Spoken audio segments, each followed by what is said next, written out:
Let's explore Integrations module. This supports seamless and dynamic integration to third-party APIs and databases. It further supports CSV file uploads as data sources. First, let's add new endpoint and see how to configure an endpoint to query data from a database connected via the database connector. Type a name and a description for your endpoint to manage endpoints easily. Then select the system. The system should be custom when connecting to the database connector. Type the domain of the DB connector. Then select the authentication type and the relevant information for authentication. As API key in this instance, type /query at the end of the domain when using the DB connector. I am selecting the request type as POST, and it will be POST every time you request data from the D flat. Now let's set the query parameters.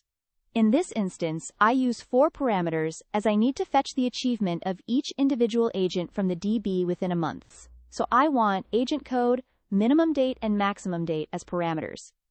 Data should match with runtime parameters, so I am setting all 3 as runtime. And the result should always return as an object, so I am using another parameter as return format and set it to object. Then, we have to set the request schema. It will always be predefined when using DB connector to fetch data, as we always use SQL queries. I have formed my SQL query on a notepad, and I am pasting it here now. Finally, set the response schema, the format of the result, and save the endpoint.